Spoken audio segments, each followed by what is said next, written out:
have a very small problem, girls, where it is like this. R wants to acquire S Limited. R is the acquiring and S is the target firm by exchanging 0.5 share of acquiring company for every 1 share held in the S company. See, if you look at these details, where R is a large scale company, it is doing business in very large scale, whereas S is a very small scale company. Maybe still it is profitable. That's why for every 1 share, R is offering only 0.5 share. Whenever like this a statement is given, immediately note down, you need to calculate share exchange on the basis of stated basis. Please mark it down immediately and then start calculating. So for every 1 share in S Limited, R Limited is offering only 0.5 share, and EAT, earnings after tax, after giving all financial and operating expenses, they have 36 lakhs and 3 lakhs 60,000. Then equity shares outstanding is 6 lakhs and 18 lakhs.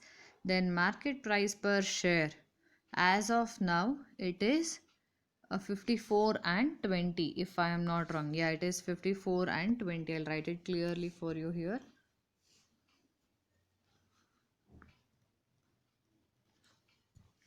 Then compute share exchange on the basis of SB is nothing but stated basis. That is the first question. Post merger EPS.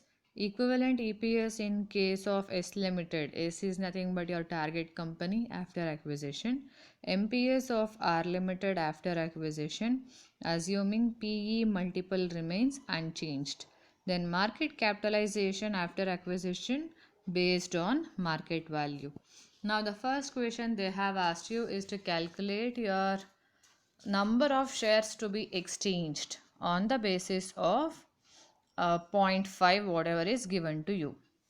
Now in the S company, how many shares you have? It is 1,80,000. The stated basis is 0.5. So number of shares to be issued to the target company by the acquiring company is 1,80,000 into 0.5, which is 90,000 shares.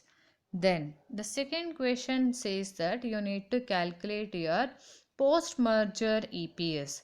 Post merger EPS will be where you need to combine your earnings after tax of both the companies divided by number of shares in both companies. So which will be 36 lakh plus 3 lakh 60,000 divided by 6 lakhs. And when we need to combine number of shares in target company, don't take pre-acquisition.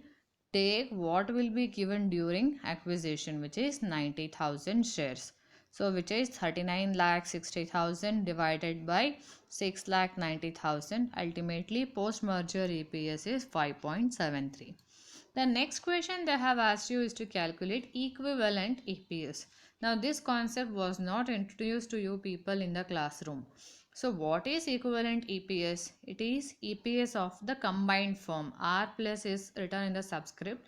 It means that it is EPS of the combined firm into ER is the exchange ratio. What is the exchange ratio? It is 0.5. For every 1 share they are offering 0.5 share. So EPS is 5.73 into 0.5 is 2.86. What is this telling to us?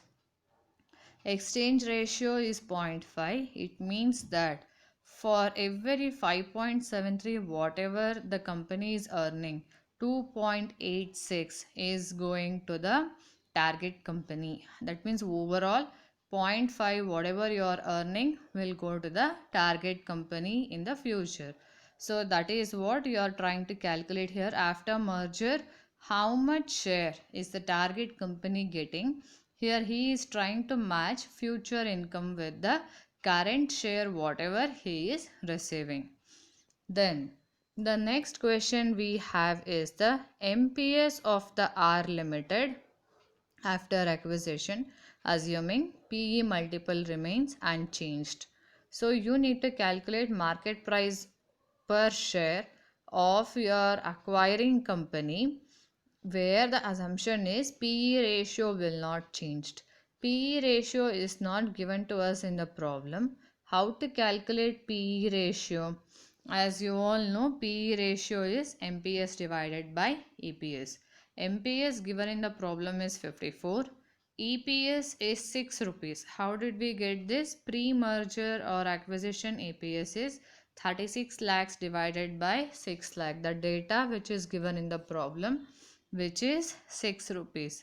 So therefore 36 lakhs divided by 6 lakhs, which is 6 rupees, and current PE ratio will be MPS mentioned in the problem is 54 divided by 6, which is equal to 9 rupees.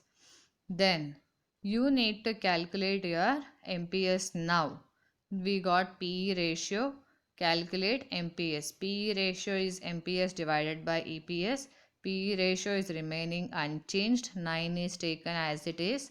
So that current is nothing but it is pre-acquisition. 9 equals MPS we don't know. So we have taken it directly divided by post acquisition EPS is 5.73, which is calculated divided by 5.73. So you need to multiply these two and MPS will be 5.73 into 9, which is 51.57. Then lastly, you need to calculate market capitalization after acquisition. What is market capitalization? It is nothing but the market value of the firm. Market capitalization is nothing but market value of the firm when it is listed on the stock exchange. So for which you need to take market price per share into number of equity shares after acquisition. Just now you have calculated market price per share is 51.57 into number of equity shares after acquisition is 6,90,000 and the amount will be 3 crores 55 lakhs 83,300. I hope you are able to follow the problem. Initially on the stated basis we calculated number of shares to be offered. With that detail we could calculate post merger EPS by taking the combined earnings divided by total shares after acquisition. Then we calculated equivalent EPS. What is the share he is going to receive in the future income? Then we have to calculate MPS after acquisition, where we have assumed P ratio remains unchanged. So which will be MPS by EPS? MPS 54, EPS is 6, therefore P ratio is 9. Then to calculate your PE ratio, you didn't know your EPS. Here you have taken pre-acquisition EPS, pre-acquisition earnings of the acquiring company divided by number of shares which were there in the acquiring company, which is 6 rupees. So therefore with the help of this we could calculate MPS after the acquisition. So for the same PE ratio formula we have substituted new variables, where PE ratio is 9, which we have calculated here, and the EPS after acquisition is 5.73, which is taken. So new MPS is 51.57, that is after acquisition. So then we had to calculate the market capitalization after merger, which is MPS into number of equity shares after merger. MPS is 51.57. Number of equity shares after merger is 6,90,000 and this is your market capitalization. I hope you have followed the problem. Stay home, stay safe. Thank you, girls.